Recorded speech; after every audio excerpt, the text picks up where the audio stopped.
Assalamualaikum warahmatullahi. Dapur, sumur, kasur. Kasur, sumur, dapur. Seolah-olah wanita terpaut dengan 3 ur itu tadi. Seolah-olah wanita tidak bisa berbuat lebih banyak daripada itu. Bahkan di tengah masyarakat jahiliyah, bayi perempuan mendatangkan aib sehingga mereka lalu dikubur hidup-hidup. Maka datang Islam dengan tegas mencanangkan satu revolusi yang mengangkat harkat dan martabat kaum wanita. Nabi bersabda, "An-nisa'u imadul bilad, iza saluhat saluhal bilad, wa iza fasadat fasadal bilad." Wanita adalah tiang negara. Jikalau baik wanita, baiklah negara. Jikalau rusak wanita, hancurlah negara. Dalam berbagai ayat Al-Quranul Karim menjelaskan tentang wanita dan peranannya. Al-Quran bercerita tentang Siti Hawa. Al-Quran bercerita tentang anak perempuan Nabi Adam, Iklima dan Labuda, yang menyebabkan Habil dan Qabil saling berbunuh-bunuhan. Al-Quran menceritakan bagaimana ibunya Nabi Musa mendapat wahyu untuk menghanyutkan anaknya di hilir sungai Nil. Al-Quran bercerita tentang Siti Maryam, ibu daripada Nabi Isa. Al-Quran bercerita tentang 2 putri Nabi Yusuf, yang akhirnya salah satunya menjadi istri daripada Nabi Musa. Pun Al-Quran bercerita tentang Ratu Balkis, seorang wanita yang menjadi penguasa di negeri Sabah, yang demikian besar pengaruhnya dan wawasannya. Dan banyak lagi Al-Quran menceritakan keadaan kaum wanita, sampai-sampai dalam Al-Quran ada satu surah yang dinamakan surah An-Nisa. Ini seluruhnya berarti bahwa Al-Quran telah menempatkan kaum wanita dalam satu posisi yang mulia dan terpuji. Al-Quran memberikan emansipasi, bahwa wanita berhak mengejar kemajuan sebagaimana halnya kaum laki-laki. Tetapi sungguh pun demikian, Al-Quran tetap memberikan batasan-batasan sepanjang emansipasi itu tidak bertentangan dengan kodrat kewanitaan itu sendiri. Kalau persamaan dan kemajuan, kalau emansipasi dan hak asasi sudah tidak sesuai lagi dengan kodrat kewanitaan, pada akhirnya bukan mengangkat harkat dan martabat kaum wanita, justru malah merendahkan derajat dan martabat kaum wanita itu sendiri. Seperti sebagian besar wanita ini, mereka berteriak menuntut tentang persamaan hak, tapi mereka melupa apa batasan daripada persamaan hak itu sendiri. Sesungguhnya Islam dengan segala konsepsinya yang mengangkat martabat kaum wanita itu, memberikan keleluasaan kepada kaum wanita untuk maju bersama laki-laki sepanjang tidak menginjak-injak kodrat kewanitaan itu sendiri. Kalau sudah sampai kepada menginjak kodrat kewanitaan, maka akan merendahkan martabat kaum wanita. Sebab apa? Secara fisik dan psikis, agaknya memang laki-laki sudah ditakdirkan oleh Allah untuk menjadi pembimbing bagi kaum wanita. Walaupun tidak tertutup kemungkinan wanita tampil sebagai pemimpin, tetapi dari segi fisik biologis misalnya, laki-laki itu diciptakan kekar, kuat untuk memikul dan melaksanakan tugas-tugas yang berat. Sedangkan perempuan pada umumnya adalah lembut, ayu, lemot, denok, geboy, dan lain sebagainya. Maka kalau kita baca sejarah, Allah itu belum pernah mengutus rasul perempuan. Semua rasul laki-laki. Sebab apa? Secara fisik biologis tugas kerasulan lebih dimungkinkan oleh seorang laki-laki. Tugas rasul itu berat. Kadang-kadang perang, dicaci maki, berhadapan dengan ujung tombak, ujung pedang dan lain sebagainya. Makanya seluruh rasul laki-laki, dan Allah belum pernah mengutus rasul perempuan. Dari segi lain, perempuan itu banyak terhalang untuk melaksanakan ajaran agama. Misalnya, 1 minggu dalam sebulan perempuan itu terkena cuti khusus, mengalami masa menstruasi, tidak sholat, tidak puasa, tidak melaksanakan ajaran agama yang tidak dibolehkan pada saat menstruasi itu. Kalau ada rasul perempuan,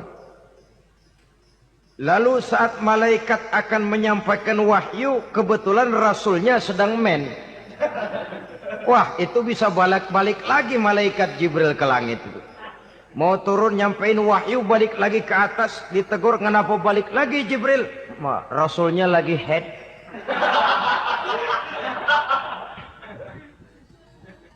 Atau pada saat agama dalam bahaya, agama dalam hinaan, agama dalam ancaman, rasulnya perempuan kebetulan sedang hamil besar. Apa lalu perang ditunda? Pengumuman perang ditunda saja sampai rasul melahirkan.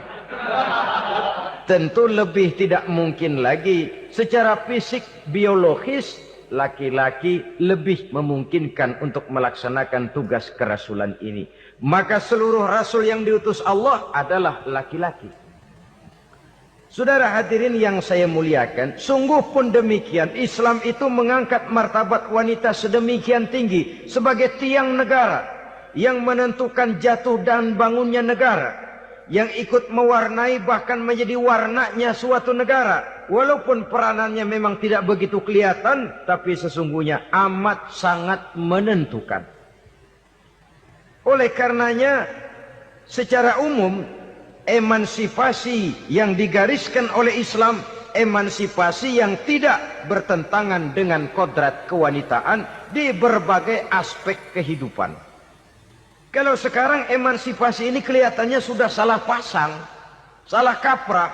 Bahkan belum lama kita menyaksikan bagaimana ada binaragawati. Di zaman sekarang perempuan sudah mulai angkat besi. Saya mulai mikir kalau perempuan sudah pada angkat besi, ini sudah tanda suaminya udah dekat dibanting-bantingin ini. Tahun-tahun mendatang mungkin akan menyusul perempuan mulai narik becak.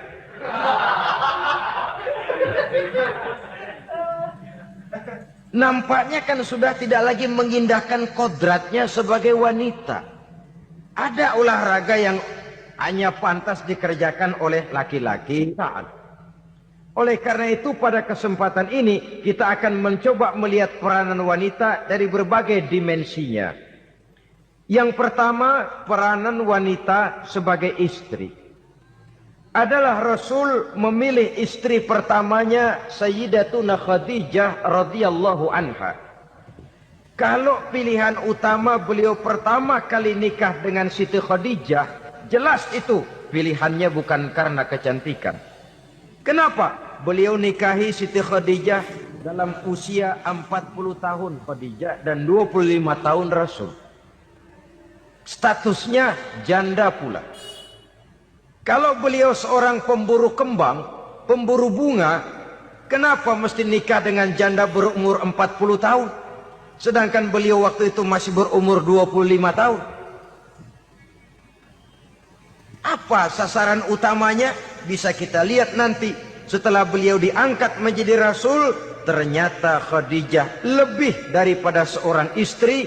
Beliau masuk ke dalam staf Nabi. Orang lain beliau belum beriman. Beliau malah beriman lebih dahulu sebagai perempuan pertama yang masuk Islam. Orang lain memusuhi Nabi, beliau malah mengorbankan hartanya untuk membantu perjuangan Nabi. Istri setia semacam ini, dengan peranannya sebagai istri yang sedemikian rupa, memberikan andil yang sangat besar bagi kesuksesan dan keberhasilan seorang suami. Sebaliknya, seorang istri bisa mempengaruhi suaminya. Seorang suami yang jujur, polos, lugu, sederhana, bisa jadi koruptor ulung kalau didorong-dorong oleh istrinya. Seorang istri Pak Lurah memang tidak ikut mengatur kelurahan, tapi dia bisa mewarnai suaminya. Seorang istri gubernur memang tidak ikut mengatur provinsi, tapi dia bisa mewarnai suaminya. Sepanjang warnanya positif, tentu sangat baik dan sangat diharapkan. Tetapi kalau warnanya negatif, kiamatlah akibatnya umat ini. Oleh sebab itu, peran pertama dari kaum wanita sesungguhnya adalah sebagai istri yang mendampingi suami untuk mengolah dan melaksanakan tugas-tugas besar. Dari seorang yang paling kecil sampai kepada seorang yang punya jabatan paling tinggi sekalipun, pengaruh dan peranan istri memang sangat menentukan. Saudara hadirin kaum muslimin rahimakumullah. Itulah sebabnya Nabi menikah dengan Siti Khadijah. Dan lebih dari itu, sebelum menikah dengan Nabi, Siti Khadijah itu sudah terkenal sebagai pengusaha wanita, business girl kalau bahasa sekarang ini. Bahkan jaringan-jaringan bisnisnya tidak hanya Mekah saja, tidak hanya antar kota, bahkan sudah antar negara. Dari Mekah ke Syam, dari Mekah ke Madinah, dan lain sebagainya. Yang bahkan kita tahu Rasul pada mulanya pun ikut membantu perdagangannya Siti Khadijah radhiyallahu anha ini. Jadi kalau bercermin dari karier Siti Khadijah, boleh saja wanita bergerak di bidang bisnis. Asal memang profesi.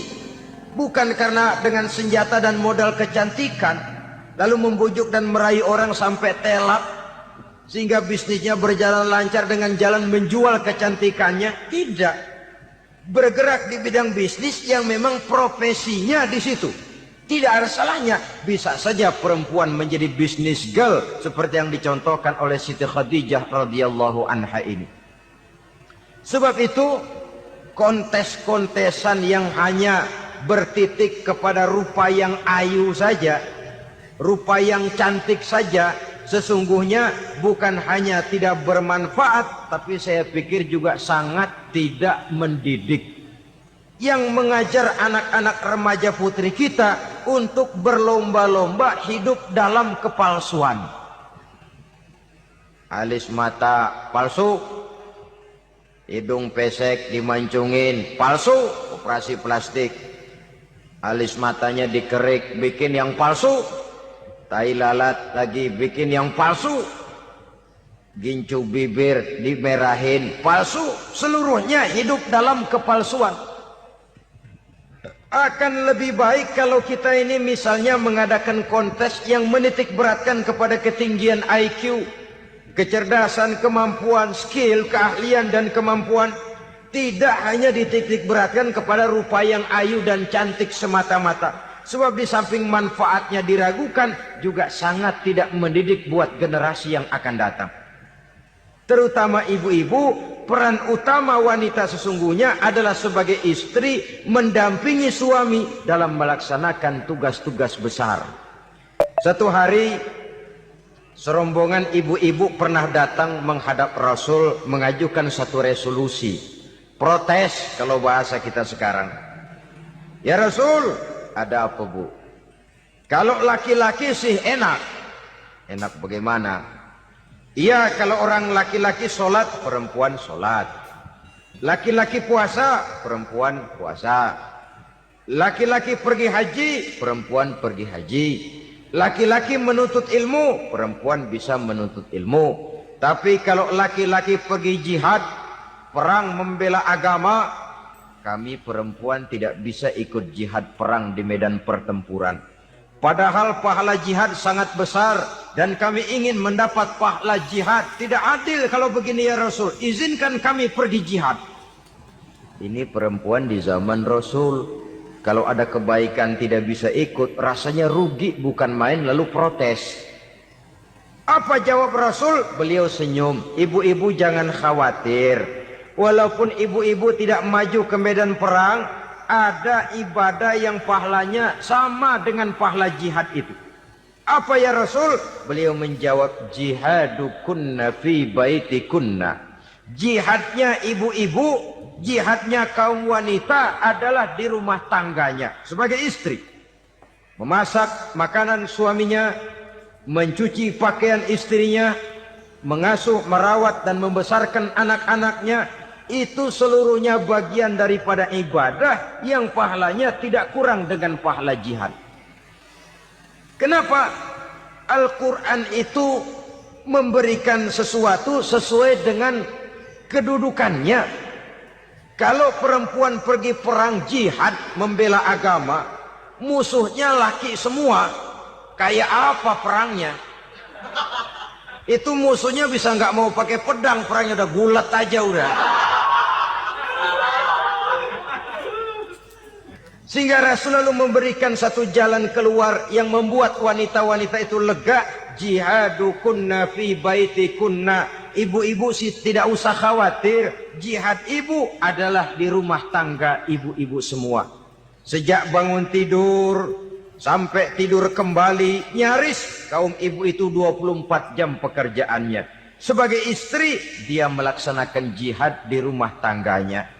Peranan wanita yang pertama adalah sebagai istri yang walaupun tidak kelihatan dan menonjol seperti halnya laki-laki, tapi sangat mewarnai, bahkan menjadi warna dari tugas apapun yang dihadapi oleh suaminya. Dulu ada seorang orator, kalau pidato hebat bukan main. Kalau dia bernada gembira, semua orang senyum. Kalau dia bercerita tentang sesuatu yang sedih, satu masjid orang nangis. Orang tanya kepadanya, "Pak, bisa pidato begitu hebat, siapa yang bikin?" "Ya saya sendiri." Istrinya dari belakang bilang, "Tidak, yang bikin pidatonya hebat saya." Kata suaminya, "Mana bisa, saya." "Saya," kata istrinya. "Kalau saudara tidak percaya, tunggu Jumat depan. Dia khutbah Jumat, saya akan bikin khutbahnya tidak hebat," kata istrinya. Sudah hari Rebo, siap-siap mau bikin konsep khutbah. Baru mau nulis, datang istrinya. "Bang, tolong pegangin anak, saya mau ke warung."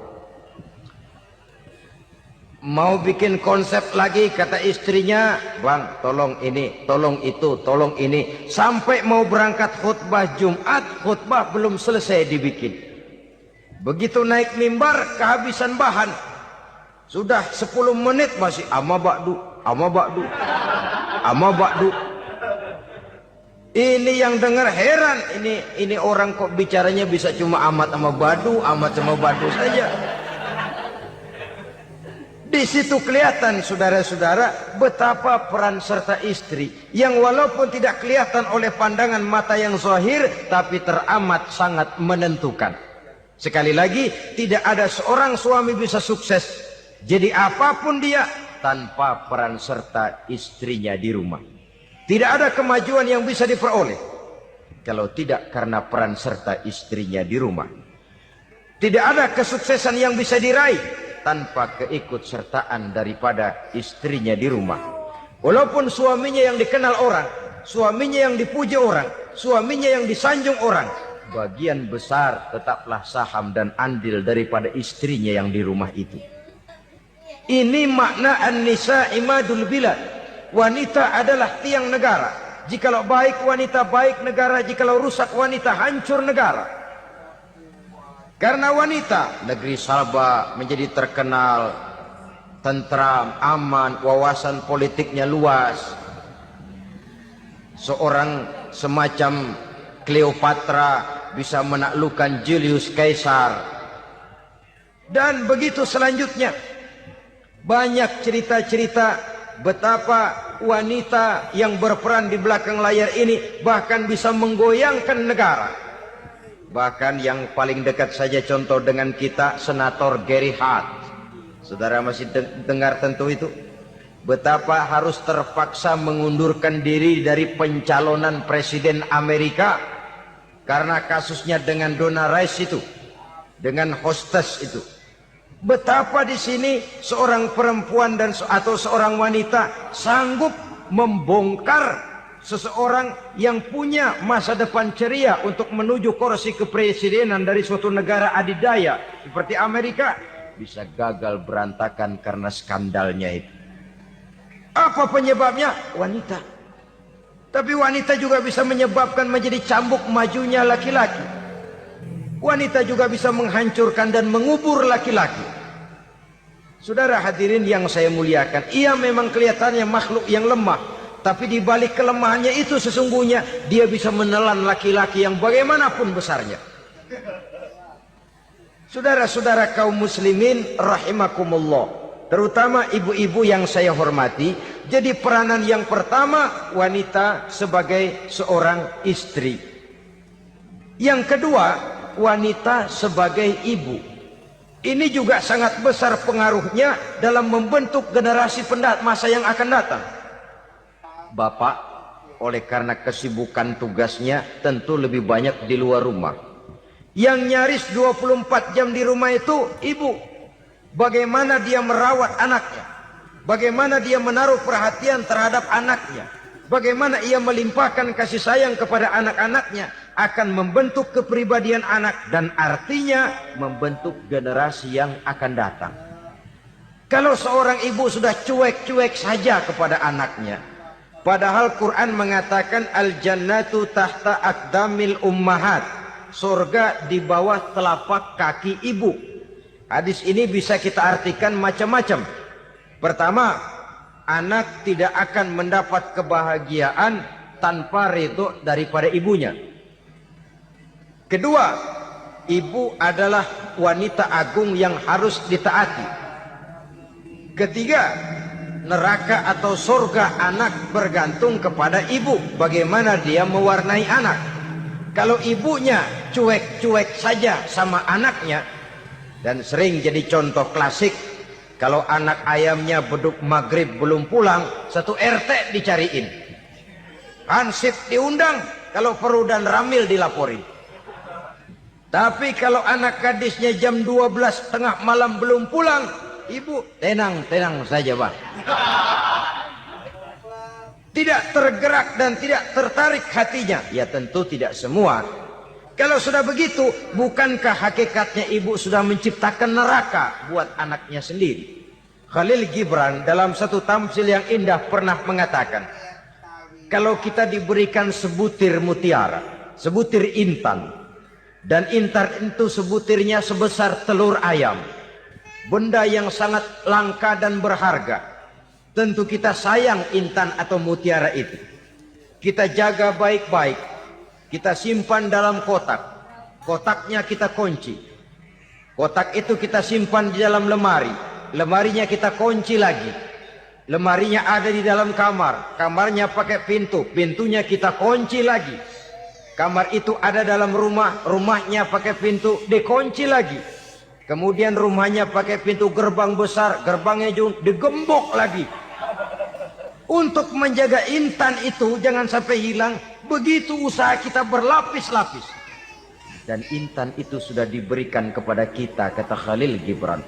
Apa dia? Anak-anak yang diamanahkan Allah kepada kita. Itu intan-intan mahal, itu mutiara-mutiara pilihan yang dititipkan dan diamanahkan untuk kita jaga sebaik-baiknya.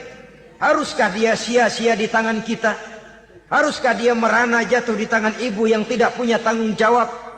Saudara hadirin yang saya muliakan, oleh karenanya peranan sebagai ibu ini sangat menentukan bagi pembentukan generasi yang akan datang. Salah ibu mengarahkan anak, akan lahir generasi mendatang yang tidak kita harapkan. Sehingga Nabi bersabda, kullu mauludin yuladu 'alal fitrah fa abawaihi yuhawwidanihi aw yunassiranihi aw yumajjisanihi. Setiap bayi dilahirkan dalam keadaan suci. Setiap bayi dilahirkan dalam keadaan bersih, tidak punya dosa. Islam tidak mengenal dosa warisan. Semua saja bayi lahir dalam keadaan suci dan bersih. Kalau demikian lalu bagaimana? Kata Nabi, ibu bapaknya lah yang kelak akan menjadikan anak itu sebagai Yahudi, yang kelak menjadikan itu anak itu sebagai Nasrani, atau menjadikan anak itu sebagai Majusi. Ibu bapaknya yang mewarnai anak.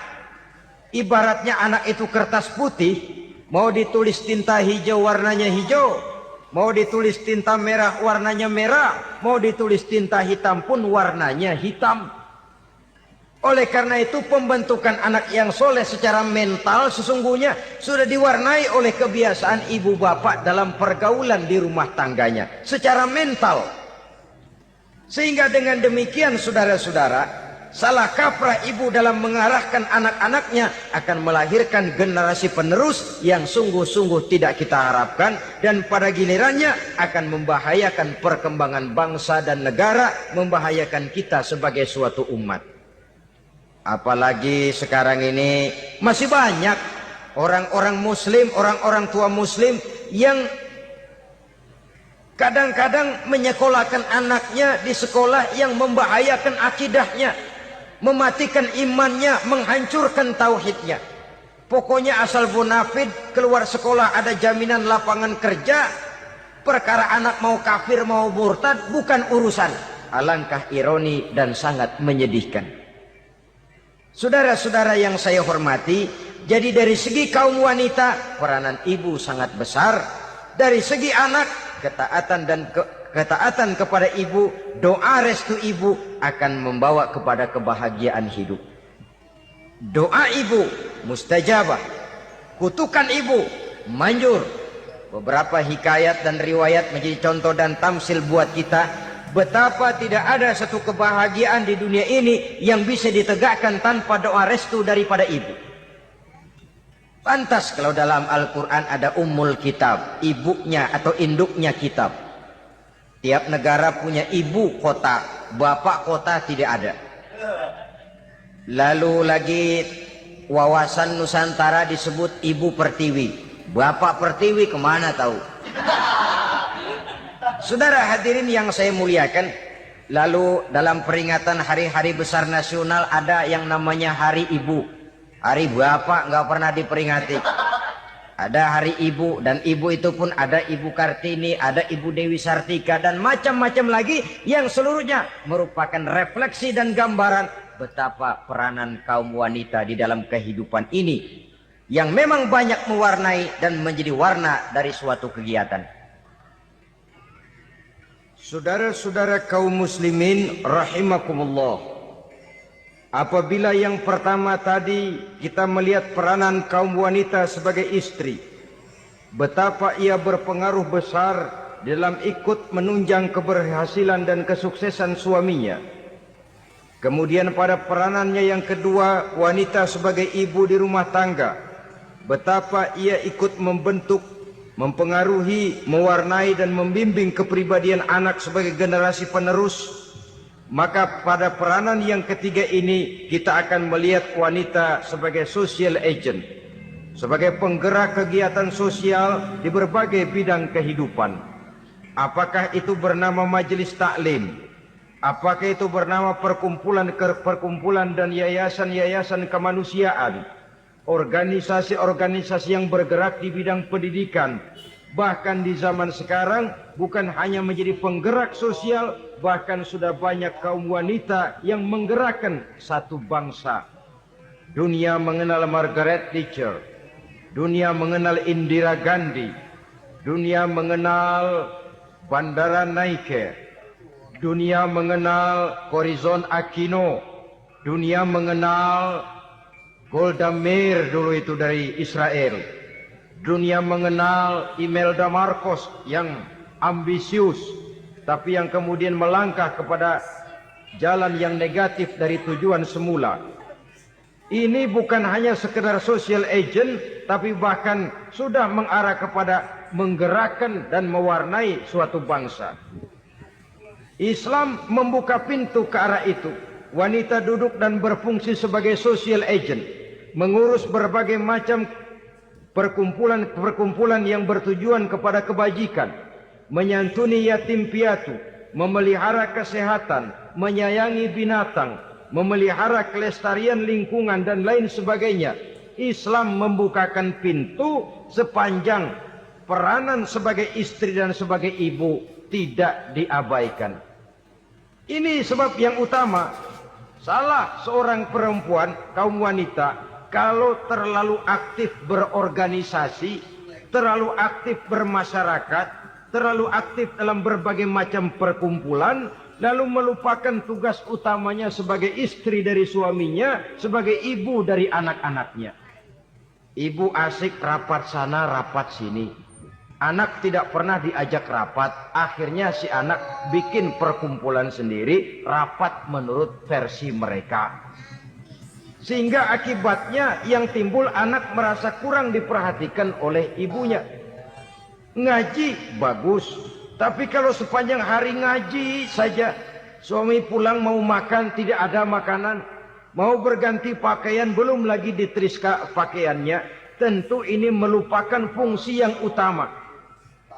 Kegiatan sosial, kegiatan di organisasi adalah jadwal kegiatan setelah fungsi sebagai istri dari suami, sebagai ibu dari anak-anak dilaksanakan dengan sebaik-baiknya. Bukan tidak baik ngaji, kalau dari ngaji ke ngaji saja.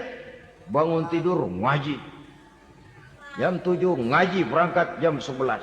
Sholat zuhur berangkat ngaji lagi, pulang sore, malam ngaji lagi. Suami tidak terurus, anak-anak pun terbengkalai, rusaklah rumah tangga. Dan bukankah satu bangsa terdiri dari satu tatanan masyarakat, dan tatanan masyarakat yang paling kecil bernama keluarga. Keluarga merupakan unit dari masyarakat, unit yang terkecil, dan keluarga terdiri dari pribadi-pribadi yang merupakan bapak, ibu, dan anak-anak. Sehingga masyarakat bangsa yang baik terdiri dari masyarakat yang baik. Masyarakat yang baik tersusun dari keluarga-keluarga yang baik. Dan keluarga yang baik akan muncul dari pribadi dan individu yang baik. Pribadi dan individu yang baik yang sadar mana kewajiban yang primer, mana kewajiban yang sekunder. Sebagai social agent, dia lalu mawas diri dengan tetap mempertimbangkan kodrat kewanitaannya itu tadi. Saya ikut prihatin kalau ada perempuan main sepak bola. Dan saya yakin betul kalau perempuan main sepak bola, yang nonton pasti bukan nonton bola. Ya mungkin bola juga, tapi bola yang mana? Itu wallahu a'lam. Boh, ya dicari olahraga yang sesuai dengan kodrat kewanitaan begitu. Dicarilah olahraga yang sesuai dengan kodrat kewanitaan. Sepak bola sudah maju, ya belakangan saya katakan tadi muncul lagi wanita angkat besi. Belakangan bisa kita bayangkan wanita main tinju. Babak belur sudah kalau sudah begitu. Kemajuan dengan melupakan kodrat kewanitaan akan menyengsarakan kaum wanita itu sendiri. Silahkan maju menjadi social agent, menjadi penggerak di masyarakat. Para istri Rasul bisa kita jadikan satu figur. Siti Khadijah, figur sebagai istri pendamping. Yang setia, dikala suaminya bingung, ia tampil memberikan pandangan.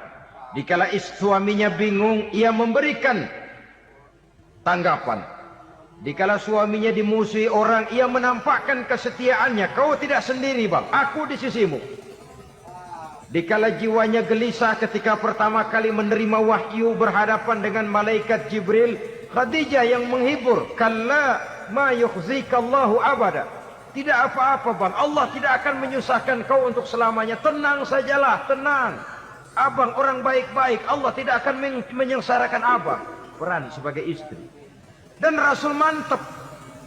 Sehingga bertahun setelah Khadijah wafat, selalu terkenang dan dikenang oleh Rasul.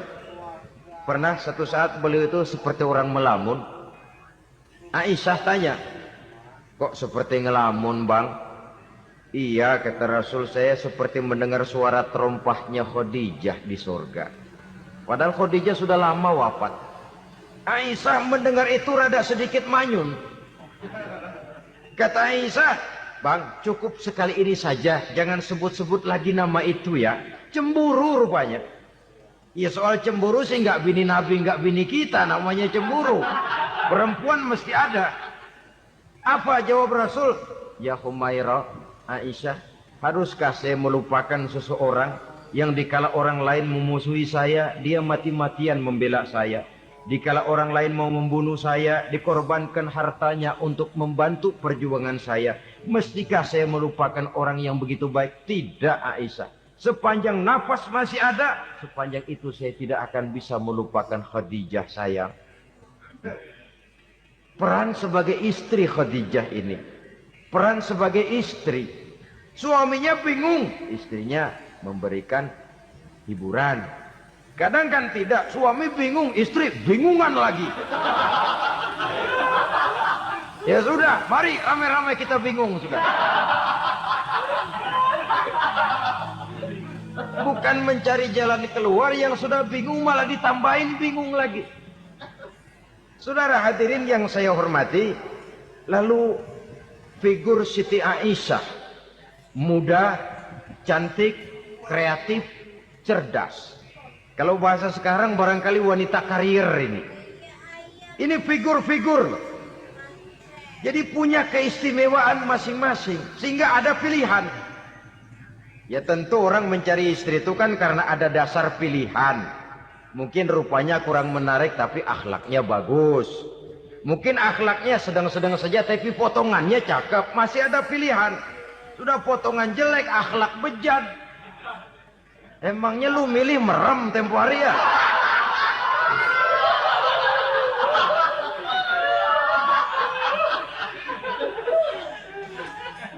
Sudah nggak ada pilihan apa-apa.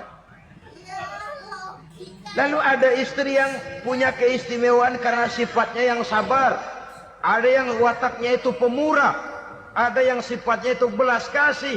Pendeknya dari istri-istri Rasul kita bisa menemukan figur-figur wanita teladan. Sehingga keliru kalau kaum orientalis barat mengatakan Rasulullah itu katanya sesungguhnya adalah seorang seks maniak. Istrinya banyak. Oh ini memang bajingan ini orientalis ini.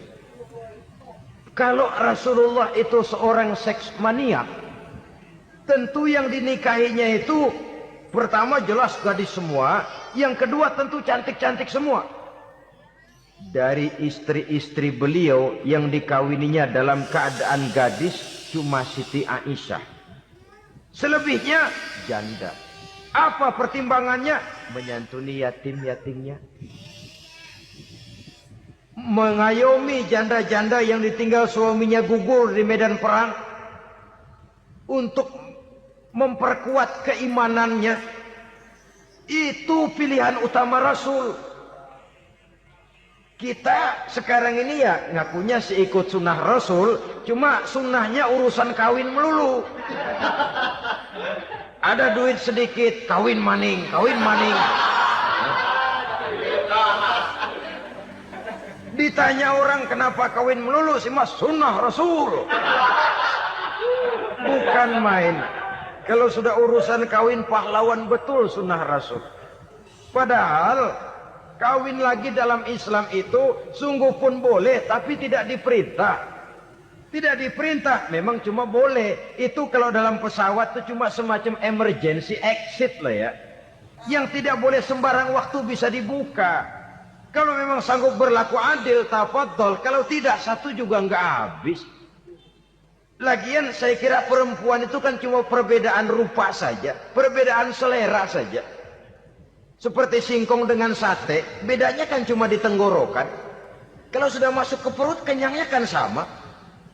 Perempuan cuma berbeda dalam selera, rasanya barangkali ya, barangkali.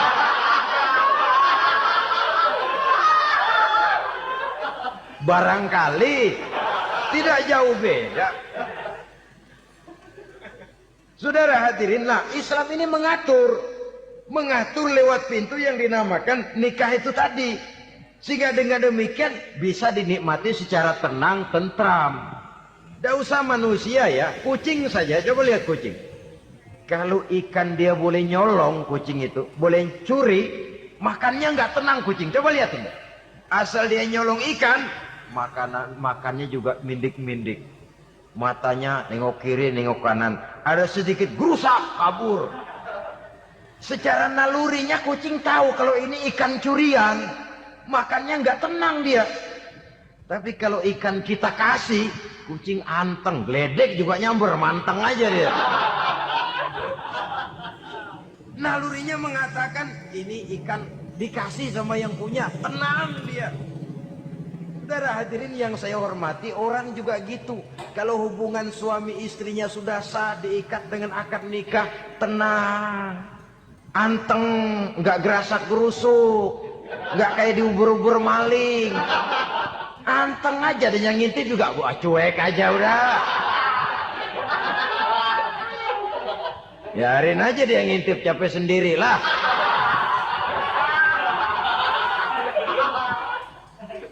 Tapi kalau nyuri-nyuri, coba lihat dah. Mana di kebun. Banyak nyamuk. Ansip mukul tiang listrik, dia yang bingung. Islam ini sesungguhnya memudahkan jalan, saudara-saudara. Jadi sebagai social agent, wanita bisa berperan untuk itu. Apalagi untuk hal-hal yang menyangkut wawasan kemanusiaan, di mana kaum wanita karena emosinya lebih tinggi daripada kaum laki-laki, dia sangat peka terhadap masalah-masalah yang menyangkut kemanusiaan. Hatinya mudah tergugah, perasaannya cepat terenyuh. Dengan penderitaan dia cepat tergugah. Dia bisa menjadi social agent tanpa harus melupakan fungsi utama sebagai istri dan sebagai ibu dari anak-anaknya, sebagai istri dari suaminya. Saudara hadirin yang saya muliakan, dahulu Al-Quran pernah menceritakan betapa istri-istri pembesar di istana mewah di zaman Nabi Yusuf, kalau istilah sekarang nyonya-nyonya jet set, nyonya-nyonya VIP, betapa mereka mau memporak-porandakan keimanan seorang pemuda seperti halnya Nabi Yusuf alaihi salam. Dan Nabi Yusuf kemudian ternyata tidak mau jadi gigolo yang kerjanya hanya menyenangkan wanita-wanita jet set kelas VIP ini tadi.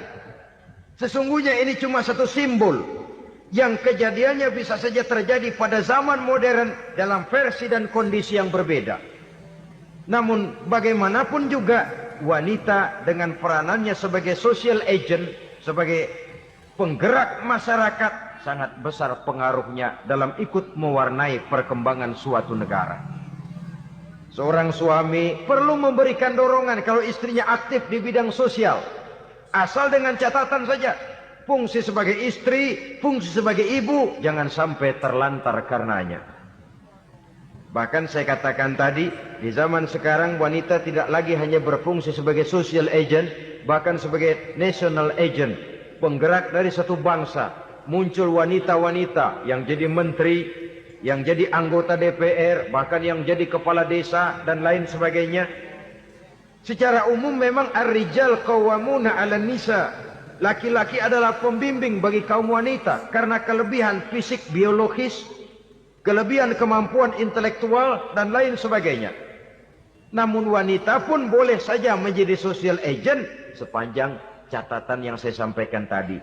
Jangan sampai melupakan kodrat kewanitaan, jangan sampai mengalahkan fungsi sebagai istri dari suaminya, sebagai ibu daripada anak-anaknya. Nah, kemudian fungsi yang keempat di bidang ilmu pengetahuan. Islam memberikan kesempatan yang sama kepada kaum wanita.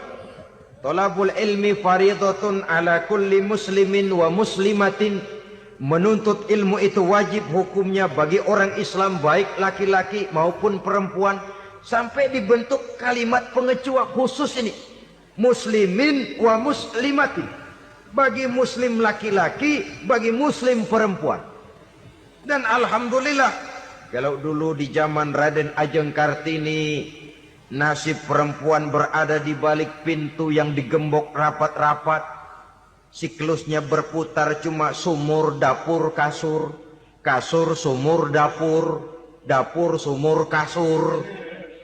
Melingkar di situ satu saja peranan kaum wanita. Memberontak jiwa Raden Ajeng Kartini, menuntut persamaan bahwa wanita berhak maju sama dengan laki-laki. Entah Islam sejak 14 abad yang lalu sudah mencanangkan ini. Menuntut ilmu wajib bagi laki-laki dan perempuan beragama Islam.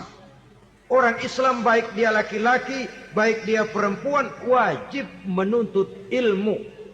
Ilmu dalam artian umum. Tidak hanya sekedar fikih tauhidnya, ya di bidang kedokteran, di bidang teknik, di bidang hukum, dan lain sebagainya. Ini yang perlu dibanggakan. Kalau perlu ini yang perlu diadakan kontes. Kontes IQ. Wanita yang paling berprestasi di bidang ilmiah. Wanita yang punya prestasi di bidang menjaga kelestarian lingkungan hidup. Wanita yang punya prestasi menggerakkan sosial, menyantuni yatim piatu, memelihara kesehatan. Adakan kontes macam itu untuk mendorong. Ini enggak, kalau kontes yang diukur betis, bibir, pinggul, payudara, lubang hidung, ukur sekalian kita. Apa manfaatnya dan apa unsur pendidikan yang ada di dalamnya? Tidak menguntungkan, tidak mendidik, dan tidak membawa manfaat. Kecuali lalu yang timbul pola hidup konsumen, pola hidup konsumer, pola hidup yang material, pola hidup yang wah, pola hidup yang gemerlapan. Ya, kalau oleh anak-anak muda yang terjangkau, kalau tidak, dia hanyut ditelan mimpinya. Dia ingin bergaya hidup jet set. Sementara dia dihadapkan oleh kenyataan bahwa dia tinggal di kampung. Ibu bapaknya orang kampung. Dan lain sebagainya. Jiwanya berontak, terjadilah kegalauan, terjadilah kerancuan, terjadilah komplikasi, perang di batin antara keinginannya dengan lingkungan nyata yang dihadapinya. Dan kalau sudah ada gejala semacam itu, penyakit-penyakit kejiwaan akan mudah muncul. Ini gejala terutama buat orang-orang yang tinggal di daerah transisi. Kota besar bukan, kampung banget juga enggak. Daerah cekak. Akibatnya gayanya ya sering gaya enggak karu-karuan. Gaya kepalang tanggung jadinya. Saudara hadirin yang saya muliakan, akhirnya apa? Santri, tapi lagunya kayak koboi. Koboi, tapi sesungguhnya santri. Saudara hadirin yang saya hormati. Maka di bidang ilmu pengetahuan wanita mempunyai peranan yang sangat besar. Dia bisa tampil dengan karya-karya ilmiahnya yang membawa manfaat bagi perkembangan agama, bangsa dan negaranya. Majulah kaum wanita dengan ilmu pengetahuan, tuntutlah ilmu seluas-luasnya. Kita hidup di satu negara yang merdeka, kita beragama yang memberikan satu keyakinan bahwa menuntut ilmu merupakan kewajiban, bahwa peranan wanita tidak hanya di belakang dapur, lain sebagainya yang seluruh. Kemudian yang kelima, peranan wanita dalam bidang agama. Kita bersyukur sekarang ini gejalanya dimanapun pengajian, biasanya lebih ramai pengajian ibu-ibu dari bapak-bapak. Peringatan hari-hari besar keagamaan, biasanya lebih ramai ibu-ibu daripada bapak-bapak. Pengajian, ibu lebih ramai. Padahal kalau bicara sibuk, lebih sibuk ibu daripada bapak misalnya. Kalau sudah pengajian bapak-bapak, biasanya pengajiannya ramai cuma 3 giliran itu. Pembukaan, maulid, penutupan. Kalau sudah yang rutin pengajian tiap minggu, 3 pojok yang ngaji. Yang atu nguap, yang atu pules, yang atu ngiler. Saudara hadirin yang saya muliakan, ada badan kontak majelis taklim yang merupakan wadah daripada kegiatan ibu-ibu. Ada Ittihadul Muballighat, Persatuan Muballighat. Ada persatuan para asatizah, dan macam-macam lagi peranan ibu-ibu di dalam kehidupan beragama. Tapi sesungguhnya harus dimulai dari bagaimana si ibu mewariskan jiwa agama kepada anak-anaknya di rumah tangganya. Kalau itu gagal, dia mau melangkah ke masyarakat, dia sudah gagal sejak awal sesungguhnya. Keberhasilannya dia menata masyarakat akan mengakibatkan dia nanti bernasib seperti Nabi Nuh. Berhasil mengajak beberapa orang kafir mengikuti ajarannya, tapi gagal mengislamkan putranya sendiri Kan'an. Bukan tidak berusaha, tapi memang Allah sudah menghendakinya sedemikian untuk menjadi contoh buat kita semua. Yang penting orang tua berusaha dan berikhtiar. Kalau sudah berusaha dan berikhtiar, anak ternyata memang sulit diurus, barangkali memang fotokopinya Kan'an tuh anak.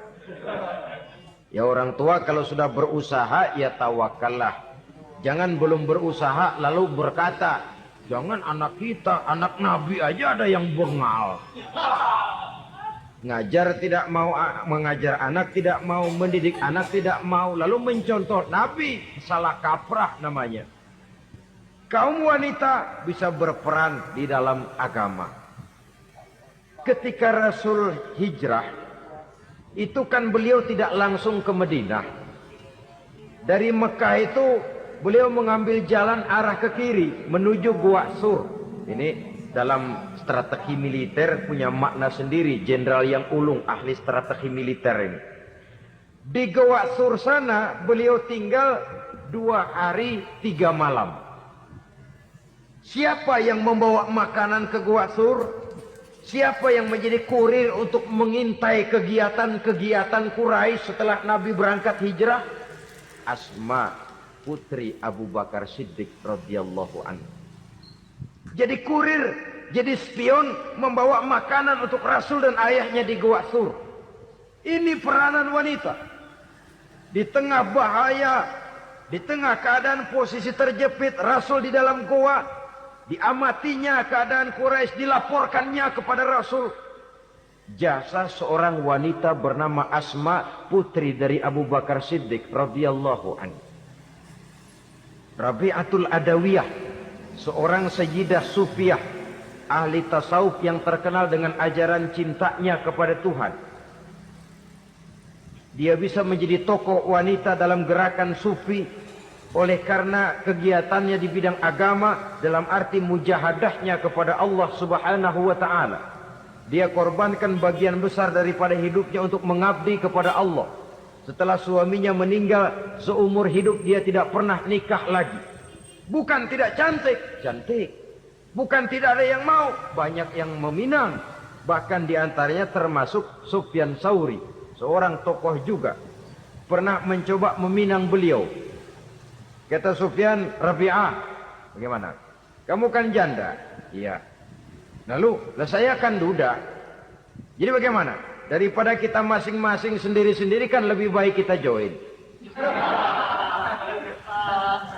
Maksud kamu apa? Saya mau meminang kamu. Boleh. Tapi mas kawinnya saya minta engkau jawab 4 pertanyaan saya. Kalau bisa, diri saya seutuhnya saya berikan kepada kamu. Kalau tidak, tidak usah saja. In ajabtani fi 4 masail fa ana laka. Kalau engkau sanggup menjawab 4 pertanyaan saya, seluruh diri saya bulat-bulat saya serahkan kepada kamu. Yang pertama, Sufyan, semua orang kan bakalan mati. Iya. Ya soal mati sih sama, mati. Cuma hakikat mati kan lain-lain. Ada yang matinya itu husnul khatimah. Mati baik di akhirnya. Lagi ngaji, mati. Lagi baca Quran, mati. Lagi sholat, mati. Lagi dengar ceramah, mati. Lagi sodakoh, mati. Itu mati-mati yang su'ul khatimah. Ada yang mati itu, mati yang husnul khatimah maksud saya. Ada mati itu yang disebut su'ul khatimah, jelek di penghujungnya. Lagi nyekek botol, mampus. Lagi banting kartu, plak, plak. Habis. Lagi makan riba, mati. Lagi zina, mati. Lagi nipu, mati. Kira-kira kalau saya nanti mati, su'ul khatimah apa husnul khatimah? Loh, saya nggak tahu, kamu mati saja belum. Tidak bisa kamu jawab, tidak bisa. Yang kedua, setelah mati kita masuk ke alam kubur. Di kubur kita akan dapat nikmat kubur atau azab kubur. Hari itu kira-kira saya dapat nikmat apa dapat azab? Saya tidak tahu. Di padang mahsyar setelah ditimbang kita dapat kitab di tangan kanan kalau baik, di tangan kiri atau dari belakang kalau jahat. Hari itu saya dapat kitab di tangan kiri apa tangan kanan, saya nggak tahu. Yang keempat, orang akan lewat di atas sirat, yang selamat sampai surga, yang celaka sampai ke neraka. Kira-kira saya yang selamat apa yang celaka? Wah, kata Sofyan, gua nggak tahu, udah butak dah lempangan itu deh. Kalau kau tidak tahu Sofyan, tidak bisa jawab 4 pertanyaan ini, maaf saja, lamaranmu saya tolak dan saya tidak akan nikah. Ini yang saya khawatir. Maka dia terkenal sebagai Sayyidah Sufiyah, tokoh wanita dalam dunia sufi. Dan artinya wanita bisa berperan banyak dalam bidang agama, sebagai pengasuh majelis taklim, sebagai pengasuh yatim piatu, sebagai gerakan-gerakan keagamaan yang positif dan lain sebagainya. Ini dimungkinkan karena Islam menunjang harkat dan martabat kaum wanita. Maka majulah kaum wanita Islam Indonesia dengan tetap menjaga kodrat kewanitaannya. Inilah yang kita sampaikan pada kesempatan ini. Terima kasih atas segala perhatian. Mohon maaf atas segala kekurangan. Wassalamualaikum warahmatullahi wabarakatuh.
Ya, Evolution merah ada.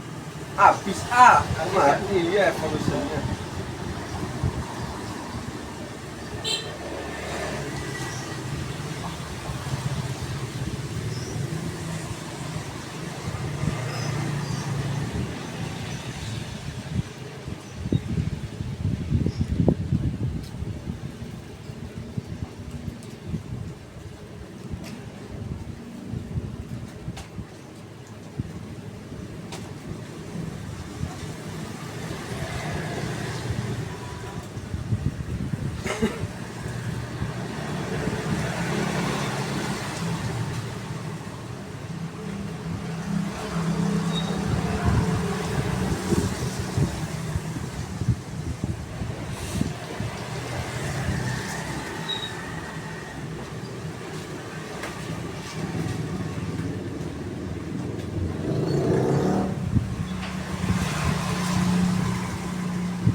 Pak.